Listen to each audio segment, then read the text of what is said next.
Jaya plus செய்திகளுக்காக சுகன்யா மனோகரன். செய்திகளை விரிவாக பார்ப்பதற்கு முன்னதாக தலைப்புச் செய்திகளை பார்க்கலாம். உலகிலேயே கொரோனா தினசரி பாதிப்பில் புதிய உச்சம். இந்தியாவில் ஒரே நாளில் 4,14,000 பேருக்கு தொற்று.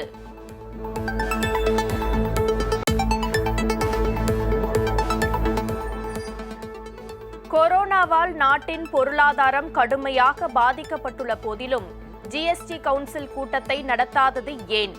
மத்திய நிதியமைச்சர் நிர்மலா சீதாராமனுக்கு பஞ்சாப் அரசு கேள்வி.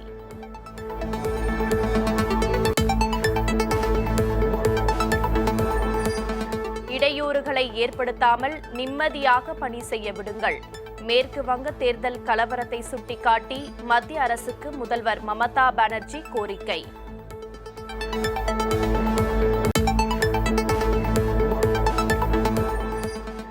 ராஜஸ்தானில் ஆழ்துளை கிணற்றுக்குள் விழுந்து உயிருக்கு போராடிய 4 வயது சிறுவன் பல மணி நேர போராட்டத்திற்கு பின்னர் பத்திரமாக மீட்பு.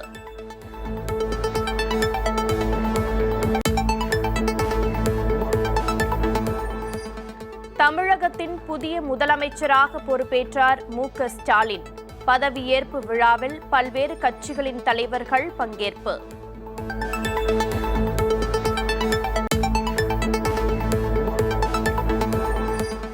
தமிழக முதலமைச்சராக பொறுப்பேற்கும் திமுக தலைவர் மு.க. ஸ்டாலினுக்கு டிடிவி தினகரன் வாழ்த்து. கொரோனா பேரிடர் நேரத்தில் தமிழக மக்களை பாதுகாத்திடும் வகையில் பணி அமைந்திட வேண்டும் என விருப்பம்.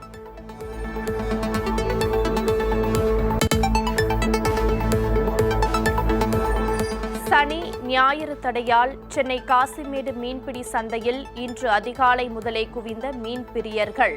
கொரோனா தடுப்பு நெறிமுறைகளை மீண்டும் காற்றில் பறக்கவிட்ட அவலம்.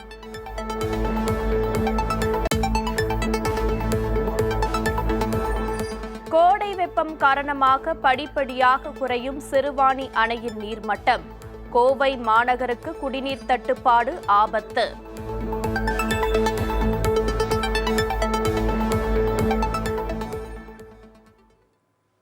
இனி விரிவான செய்திகள். உலகிலேயே கொரோனா தினசரி பாதிப்பில் புதிய உச்சமாக இந்தியாவில் ஒரே நாளில் 4,14,000க்கும் அதிகமானோருக்கு தொற்று ஏற்பட்டுள்ளது. கடந்த 24 மணி நேரத்தில் 3,915 பேர் கொரோனாவுக்கு பலியாகியுள்ளனர். இந்தியாவில் இதுவரை இல்லாத புதிய உச்சமாக கடந்த 24 மணி நேரத்தில் 4,14,188 பேருக்கு கொரோனா பாதிப்பு உறுதி செய்யப்பட்டுள்ளது.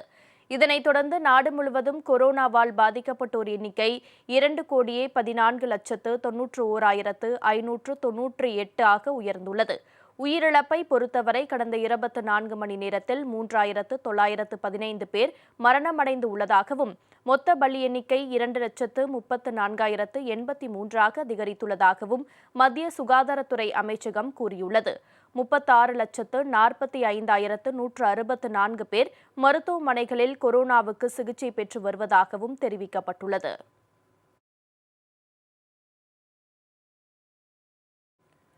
கொரோனா நெருக்கடியால் மாநிலங்களின் பொருளாதாரம் கடுமையாக பாதிக்கப்பட்டுள்ள சூழலில் 6 மாதங்களாக ஜிஎஸ்டி கவுன்சில் கூட்டத்தை நடத்தாதது ஏன் என கேட்டு மத்திய நிதியமைச்சர் திருமதி நிர்மலா சீதாராமனுக்கு பஞ்சாப் நிதியமைச்சர் கடிதம் எழுதியுள்ளார்.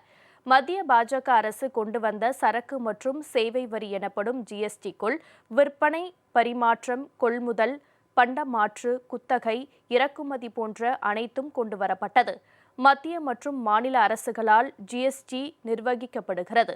ஒவ்வொரு காலாண்டிலும் மத்திய நிதி அமைச்சகத்தின் சார்பில் மாநில நிதி அமைச்சர்களை அழைத்து ஜிஎஸ்டி கவுன்சில் கூட்டத்தை நடத்த வேண்டும் என்பது விதிமுறை.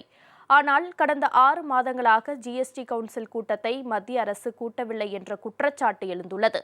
இதுகுறித்து பஞ்சாப் மாநிலத்தின் நிதியமைச்சர் திரு மன்பிரீத் சிங் பாதல் மத்திய நிதியமைச்சர் திருமதி நிர்மலா சீதாராமனுக்கு கடிதம் எழுதியுள்ளார்.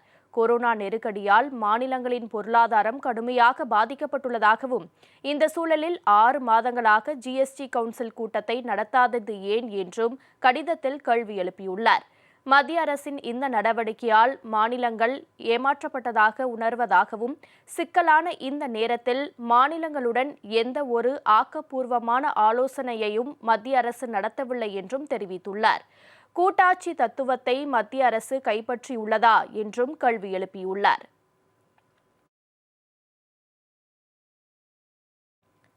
மேற்கு வங்கத்தில் தேர்தல் முடிவு அறிவிப்புக்கு பின் நடைபெற்ற வன்முறை சம்பவங்கள் தொடர்பாக மத்திய அரசையும் பாரதிய ஜனதாவையும் முதலமைச்சர் செல்வி மமதா பானர்ஜி குற்றம் சாட்டியுள்ளார்.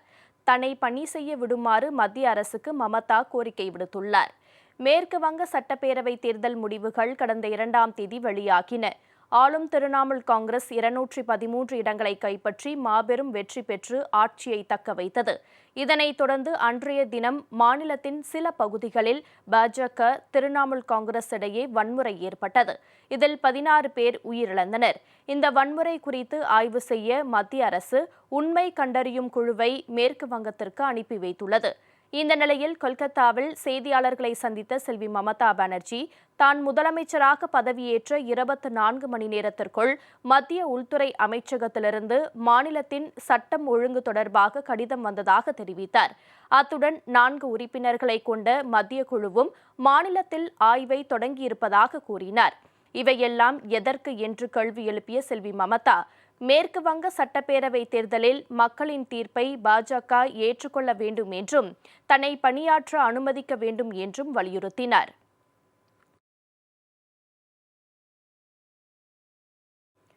ராஜஸ்தானில் ஆழ்துளை கிணற்றுக்குள் விழுந்த 4 வயது சிறுவனை பல மணி நேர போராட்டத்திற்கு பின்னர் தேசிய பேரிடர் மீட்புக் குழுவினர் உயிருடன் மீட்டனர். ராஜஸ்தான் மாநிலம் ஜலோரா மாவட்டத்தில் வசித்து வரும் நாகாராம் தேவசி என்பவருக்கு சொந்தமான விவசாய நிலத்தில் கடந்த 2 நாட்களுக்கு முன் 95 அடி ஆழம் கொண்ட ஆழ்துளை கிணறு தோண்டப்பட்டுள்ளது. நேற்று மதியம் இந்த கிணற்றில் அவரது 4 வயது மகனான அனில் தேவசி தவறி விழுந்துவிட்டான். பின்னர் தேசிய பேரிடர் மீட்புக் குழுவினர் குழந்தையை மீட்கும் நடவடிக்கையில் துரிதமாக ஈடுபட்டனர்.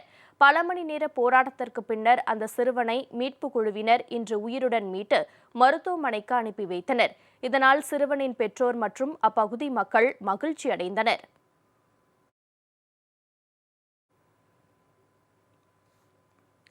தமிழக முதலமைச்சராக பதவியேற்கும் திரு மு.க. ஸ்டாலினுக்கு அம்மா மக்கள் முன்னேற்றக் கழக பொதுச் செயலாளர் திரு டிடிவி தினகரன் வாழ்த்து தெரிவித்துள்ளார்.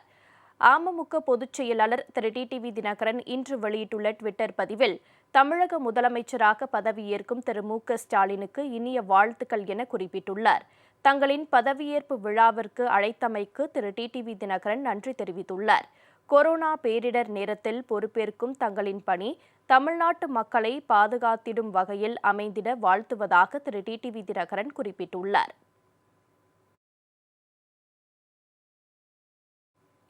ராஜஸ்தான் மாநிலத்தில் கொரோனா பாதிப்பு தொடர்ந்து உயர்ந்து வருவதால் வரும் 10ஆம் தேதி முதல் 24ஆம் தேதி வரை முழு ஊரடங்கு அமல்படுத்தப்படுகிறது. நாடு முழுவதும் கொரோனா வைரஸின் 2வது அலை கடுமையான பாதிப்புகளை ஏற்படுத்தி வரும் நிலையில் ராஜஸ்தான் மாநிலத்தில் கடந்த 24 மணி நேரத்தில் புதிதாக 17,532 பேருக்கு பாதிப்புகள் உறுதியாகியுள்ளன. அம்மாநிலத்தில் மொத்த பாதிப்பு 7 லட்சத்தை தாண்டியுள்ளது. மொத்த உயிரிழப்பு எண்ணிக்கை 5,182ஆக உயர்ந்துள்ளது. தொற்று அதிகரித்து வரும் நிலையில் ராஜஸ்தானில் வரும் 10ஆம் தேதி முதல் 24ஆம் தேதி வரை முழு ஊரடங்கு அமல்படுத்தப்படுகிறது. இந்த உத்தரவின்படி வருகிற 31ஆம் தேதிக்கு பின்னரே திருமணங்கள் நடத்த அனுமதி வழங்கப்படும் என அறிவிக்கப்பட்டுள்ளது. மத வழிபாட்டு தலங்கள் மூடப்படும் எனவும் தெரிவிக்கப்பட்டுள்ளது.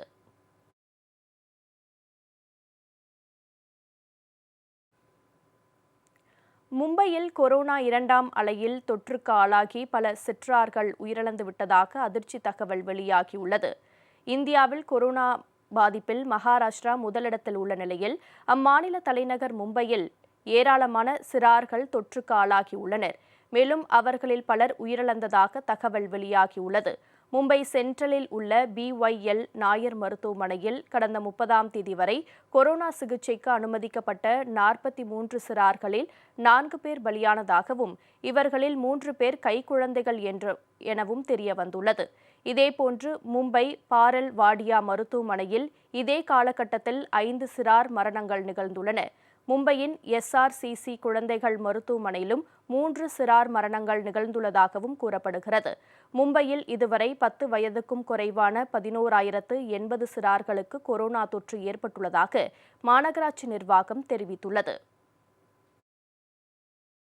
உலகம் முழுவதும் கொரோனாவால் உயிரிழந்தவர்களின் எண்ணிக்கை 32,69,000 தாண்டியுள்ளது. சர்வதேச அளவில் 15,67,00,000க்கும் மேற்பட்டோர் வைரஸ் தொற்றால் பாதிக்கப்பட்டுள்ளனர். சீனாவின் வுகான் நகரில் கடந்த 2019ஆம் ஆண்டு கண்டுபிடிக்கப்பட்ட கொரோனா வைரஸ் உலகம் முழுவதும் பெரும் பாதிப்புகளை ஏற்படுத்தியுள்ளது. கொரோனா வைரஸின் பாதிப்பின் முதல் அலை நிறைவடைந்த நிலையில் பல நாடுகளில் வைரஸின் இரண்டாவது அலை அதிவேகமாக பரவி வருகிறது. உலகளவில் அதிகம் பாதிப்புக்கு உள்ளான நாடுகளில் அமெரிக்கா தொடர்ந்து முதலிடத்தில் உள்ளது. அந்நாட்டில் 3,33,00,000க்கும் மேற்பட்டோர் தொற்றால் பாதிக்கப்பட்டுள்ள நிலையில் 5,94,000க்கும் மேற்பட்டோர் கொரோனாவால் உயிரிழந்துள்ளனர். தற்போதைய நிலவரப்படி உலகம் முழுவதும் 15,67,00,000க்கும் மேற்பட்டோர் கொரோனா வைரஸ் தொற்றால் பாதிக்கப்பட்டுள்ளனர். மேலும் வைரஸ் தாக்குதலுக்கு இதுவரை 32,69,000க்கும் மேற்பட்டோர் உயிரிழந்துள்ளனர். சர்வதேச அளவில் கொரோனா பாதிப்பில் இருந்து இதுவரை 13,40,00,000க்கும் அதிகமானோர் கொரோனா தொற்றிலிருந்து மீண்டுள்ளனர்.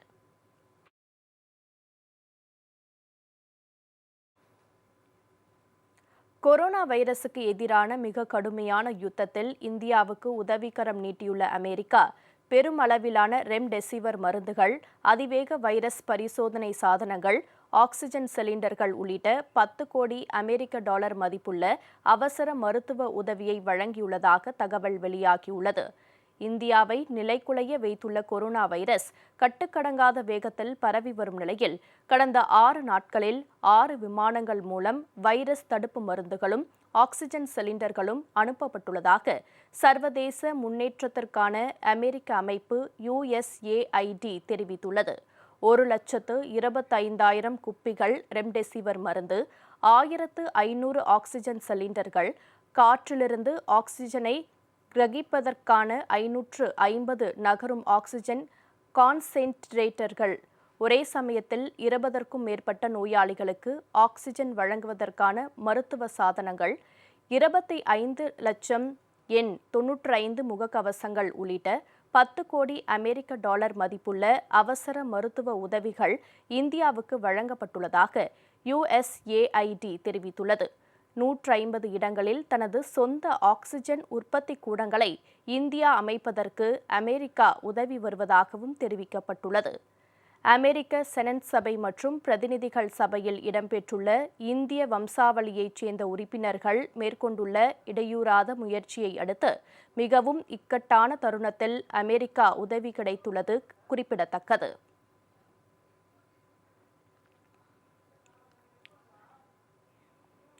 வாரத்தின் இறுதி வர்த்தக நாளான இன்று இந்திய பங்குச்சந்தைகள் உயர்வுடன் தொடங்கின. மும்பை பங்குச்சந்தை குறியீட்டு எண் சென்செக்ஸ் 384 புள்ளிகள் உயர்ந்து 49,334 புள்ளிகளாகவும், தேசிய பங்குச்சந்தை நிப்டி 115 புள்ளிகள் அதிகரித்து 14,840 புள்ளிகளாகவும் இருந்தன. அந்நிய செலாவணி சந்தையில் அமெரிக்க டாலருக்கு நிகரான இந்திய ரூபாயின் மதிப்பு 73 ரூபாய் 60 காசாக இருந்தது.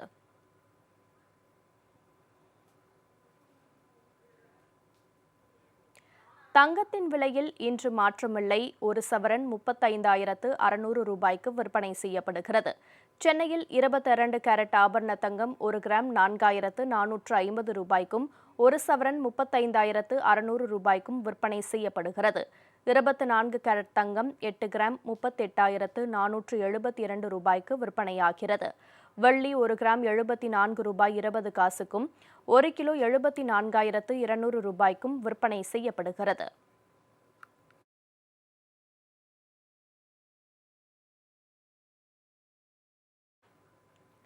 தமிழகத்தின் புதிய முதலமைச்சராக திமுக தலைவர் திரு மு.க. ஸ்டாலினும் 33 புதிய அமைச்சர்களும் இன்று பொறுப்பேற்றுக் கொண்டனர். சென்னை கிண்டியில் உள்ள ஆளுநர் மாளிகையில் நடைபெற்ற பதவியேற்பு விழாவில் தமிழக ஆளுநர் திரு பன்வாரிலால் புரோஹித் அனைவருக்கும் பதவி பிரமாணம் செய்து வைத்தார். திமுக தலைவர் மு.க.ஸ்டாலின் தலைமையிலான புதிய அமைச்சரவையின் பதவியேற்பு விழா சென்னையில் உள்ள ஆளுநர் மாளிகையில் இன்று நடைபெற்றது. காலை சுமார் 9 மணி அளவில் திரு மு.க.ஸ்டாலின் விழா மேடைக்கு வருகை தந்தார். பின்னர் ஆளுநர் திரு பன்வாரிலால் புரோஹித்தை திரு மு.க.ஸ்டாலின் பூங்கொத்து கொடுத்து வரவேற்றார். இதனைத் தொடர்ந்து அமைச்சரவையில் இடம்பெற்றுள்ளவர்களை ஆளுநருக்கு திரு ஸ்டாலின் அறிமுகப்படுத்தினார். அதன் பின்னர் ஆளுநர் திரு ஸ்டாலினுக்கு பதவி பிரமாணம் செய்து வைத்தார். அதனைத் தொடர்ந்து துரைமுருகன், கே.என். நேரு, ஐ. பெரியசாமி, ஏ.வே. வேலு உள்ளிட்ட 33 பேர் அமைச்சர்களாக பொறுப்பேற்றுக் கொண்டனர். இந்த விழாவில் அதிமுக சார்பில் அதன் ஒருங்கிணைப்பாளர் ஓ. பன்னீர்செல்வம் பங்கேற்றார். அவருடன் தனபால், பொள்ளாச்சி ஜெயராமன் ஆகியோரும் பங்கேற்றனர். மதிமுகவின் பொதுச் செயலாளர் திரு வைகோ, காங்கிரஸ் மாநில தலைவர் திரு கே.எஸ். அழகிரி, பாஜக மூத்த தலைவர் திரு இல கணேசன், மக்கள் நீதி மய்ய தலைவர் திரு கமல்ஹாசன், திமுகவின் தேர்தல் வியூக வல்லுநரான திரு பிரசாந்த் கிஷோர் உள்ளிட்டோரும் விழாவில் கலந்து கொண்டனர். திமுகவின் கூட்டணி கட்சிகளான கம்யூனிஸ்ட், விடுதலை சிறுத்தைகள் ஆகிய கட்சிகளின் தலைவர்கள் உட்பட முக்கிய பிரமுகர்களும் விழாவில் பங்கேற்று தங்களது வாழ்த்துக்களை தெரிவித்தனர்.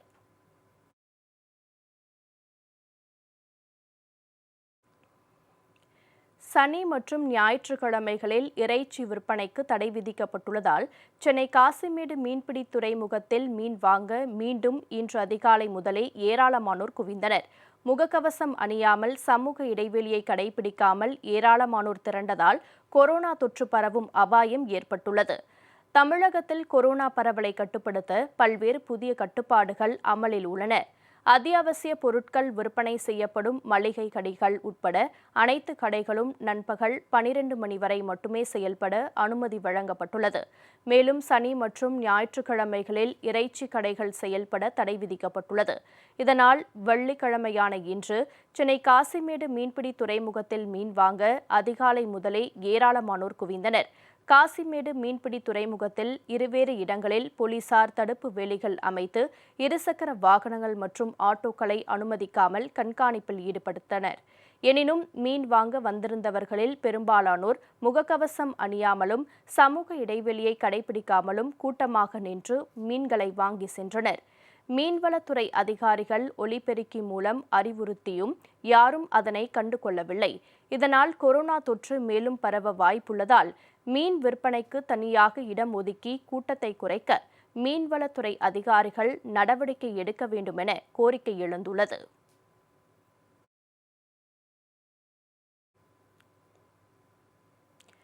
தஞ்சை மாவட்டத்தில் முகக்கவசம் அணியாத 1 லட்சத்திற்கும் அதிகமானவர்கள் மீது வழக்குகள் பதிவு செய்யப்பட்டு 2 கோடி ரூபாய்க்கு மேல் அபராதம் வசூலிக்கப்பட்டுள்ளது.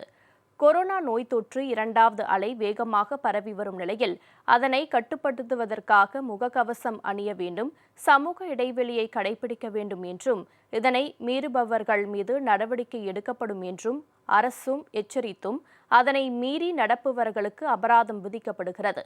அந்த வகையில் தமிழகத்திலேயே தஞ்சை மாவட்டத்தில்தான் அதிக அளவு வழக்குகள் பதிவு செய்யப்பட்டு அபராத தொகை வசூலிக்கப்பட்டுள்ளது. முகக்கவசம் அணியாதவர்கள் மீது 1,02,000 வழக்குகள் பதிவு செய்யப்பட்டு அவர்களிடமிருந்து 2 கோடியே 5 லட்சம் ரூபாய் அபராத தொகை வசூலிக்கப்பட்டுள்ளது. இதேபோன்று சமூக இடைவெளியை கடைபிடிக்காதவர்கள் மீது 361 வழக்குகள் பதிவு செய்யப்பட்டு 1,80,000 ரூபாய் அபராத தொகை வசூலிக்கப்பட்டுள்ளது. மேலும் தஞ்சை மாவட்டத்தில் கட்டுப்பாட்டை மீறி நேற்று மாலை 5 மணி வரை செயல்பட்ட 5 கடைகள் மீது முதல் தகவல் அறிக்கை பதிவு செய்யப்பட்டுள்ளது. கொரோனா நோய் தொற்று பரவலிலிருந்து பொதுமக்களை காக்க வேண்டி ராமநாதபுரம் கன்னிகா பரமேஸ்வரி கோயிலில் பிரம்மாண்ட யாகம் பக்தர்களின்றி நடைபெற்றது. கொரோனா நோய் தொற்று 2ஆம் அலை தமிழகம் மட்டுமின்றி பல்வேறு மாநிலங்களிலும் பெரும் பாதிப்பை ஏற்படுத்தி வருகிறது. இந்த நிலையில் இந்த நோய் தொற்று தாக்குதலில் இருந்து பொதுமக்களை காக்க வேண்டி ராமநாதபுரம் கன்னிகா பரமேஸ்வரி கோயிலில் இன்று அதிகாலை 4 மணியளவில் தன்வந்திரி யாகம் பிரம்மாண்டமாக நடைபெற்றது. பக்தர்கள் யாரும் அனுமதிக்கப்படாத நிலையில் சிவாச்சாரியர்கள் மட்டும் இந்த யாகத்தில் கலந்து கொண்டனர். கொரோனா நோய் தொற்றிலிருந்து பொதுமக்களை காப்பாற்ற கன்னிகா பரமேஸ்வரி அம்மனுக்கு சிறப்பு அபிஷேக ஆராதனைகளும் நடைபெற்றன. இந்த கொரோனா காலத்தில் தன்வந்திரி என்று சொல்லக்கூடிய மகாவிஷ்ணுவுடைய மருந்து தான் இப்போ நமக்கு ரொம்ப முக்கியம். அதனால் தன்வந்திரி மகாவிஷ்ணுவுக்கு ஒரு ஹோமம் பண்ணி இந்த தன்வந்திரி ஹோமத்தை இன்றைக்கி வாசவி கன்னிகா பரமேஸ்வரி அம்பிகா ஆலயத்தில் இன்றைக்கி சீரும் சிறப்புமாக நடைபெற்றிருக்கு. அது மட்டும் இல்லாமல் பக்தர்கள் இல்லாமல் வெறும் அர்ச்சகர்கள் மட்டுமே வைத்து இந்த மகா யாகமானது நடைபெற்றிருக்கிறது. எல்லா மக்களும் இன்புற்று வாழ்வதற்காண்டி இந்த மகா யாகத்தை நடத்தியிருக்கிறார்கள். கோவை மக்களின் முக்கிய நீர் ஆதாரமாக விளங்கும் சிறுவாணி அணையின் நீர்மட்டம் கோடை வெயில் காரணமாக படிப்படியாக குறைய தொடங்கியுள்ளதால் கோவையில் குடிநீர் தட்டுப்பாடு ஏற்பட வாய்ப்புள்ளது. சிறுவாணி அணையின் மொத்த நீர்மட்ட உயரம் 15 மீட்டர் ஆகும். நேற்றைய நிலவரப்படி அணையின் நீர்மட்டம் 9.83 மீட்டர் அளவுக்கு குறைந்துவிட்டது. மேலும் அணையின் நீர்த்தேக்க பரப்பு 22.56 சதுர கிலோமீட்டரில் இருந்து 16.7 சதுர மீட்டராக சுருங்கிவிட்டது. கோடை வெயில் காரணமாக சிறுவாணி அணையின் நீர்மட்டம் நாள்தோறும் 8 முதல் 12 சென்டிமீட்டர் அளவுக்கு குறைந்து வருகிறது. தற்போது அணையிலிருந்து 7.5 கோடி லிட்டர் குடிநீர் பெறப்படுகிறது. வரும் நாட்களில் குடிநீர் சப்ளை வேகமாக குறைய வாய்ப்புள்ளது. கோவையில் பல்வேறு பகுதிகளில் கோடை மழை பெய்த போதிலும் சிறுவாணி அணையில் நீர்த்தேக்க பகுதியில் மழை பெய்யவில்லை. அணைக்கு தண்ணீர் வரும் ஓடைகளும் வறண்டு கிடக்கின்றன. தற்போதுள்ள நிலவரப்படி சிறுவாணி அணையிலிருந்து இந்த மாதம் இறுதி வரை மட்டுமே குடிநீர் சப்ளை செய்ய முடியும் என தெரிகிறது. குடிநீர் அளவு தரைமட்டத்தை எட்டினால் பழங்கால தடுப்பணையிலிருந்து குடிநீர் பெற முடியும். ஆனால் இதற்கு கேரள அரசு அனுமதிக்க வேண்டும்.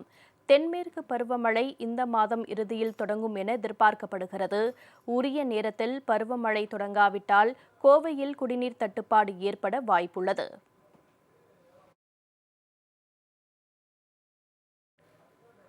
கொரோனா வைரஸ் தொற்றால் பாதிக்கப்பட்ட பகுதிகளில் மின் கணக்கீட்டாளர் செல்லாமலேயே ஒவ்வொரு வீட்டிலும் மின்சார மீட்டரில் பதிவாகி வந்த விவரங்களை நுகர்வோரின் செல்போனுக்கு குறுந்தகவல் வரும் வகையில் புதிய கருவி ஒன்றை கும்பகோண பொறியியல் கல்லூரி மாணவிகள் வடிவமைத்துள்ளனர்.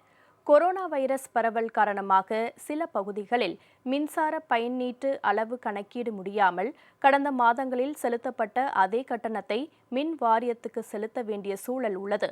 இதனை தவிர்க்கும் வகையில் புதிய கருவி ஒன்றை கும்பகோணம் அருகே கள்ளப்புலியூரில் உள்ள தனியார் பொறியியல் கல்லூரி மாணவிகள் வடிவமைத்துள்ளனர்.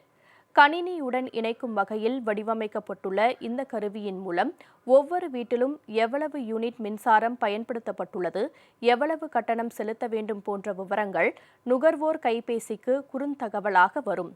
மேலும் உரிய காலத்தில் கட்டணம் செலுத்தாத பயனீட்டாளர் மின் இணைப்பை துண்டிப்பது, கட்டணம் செலுத்திவிட்டால் துண்டிக்கப்பட்ட மின் இணைப்பை மீண்டும் வழங்குவது, எந்த வீட்டில் மின் விநியோகம் பாதிக்கப்பட்டுள்ளது போன்ற விவரங்களையும் இந்த கருவி மூலம் அறிய முடியும். Smart power distribution. இப்போ இருக்கிற பேண்டமிக் சுச்சுவேஷனில் ஒரு தெருக்குள்ள கொரோனா வந்துட்டுனா அங்கே ஒரு பர்சன் போய் ரீடிங் எடுத்து நம்மளாட்டி ரீடிங் சொல்ல முடியாது. அந்த ஒரு சுச்சுவேஷனில் நாங்கள் வந்து ஆட்டோமேட்டிக்காக பண்ணிட்டோம் எல்லாத்தையும். 2 months ஒன்ஸ் ஆட்டோமேட்டிக்காக உங்களுக்கு வந்து இவ்வளோ யூனிட் யூஸ் பண்ணியிருக்கீங்க, இவ்வளோ ரேட்டுன்னு உங்களுக்கு வந்து நீங்கள் ரெஜிஸ்டர்டு மொபைல் நம்பருக்கு வந்து உங்களுக்கு SMS வந்துடும். ஏதாவது ஃபால்ட்டு ஏதாவது ட்ராப் ஆகிட்டு அப்படின்னா நீங்கள் வந்து எங்களுக்கு கால் பண்ணி சொல்லணும்னு அவசியம் இல்லை. நேராகவே நாங்களே வந்து வேலிடேட் பண்ணி உங்கள் வீட்டில் வந்து இதாக இருக்குன்னு ஆட்டோமேட்டிக்காக நாங்கள் ஒரு EB பர்சன் போட்டு உங்களுக்கு வந்து சரி பண்ண வச்சிருவோம். இனிவரும் நிகழ்வுகளை வழங்குவதற்காக காத்திருக்கிறார் சண்முகவேல். தொடர்ந்து இணைந்திருங்கள் ஜெயா பிளஸ் தொலைக்காட்சியுடன்.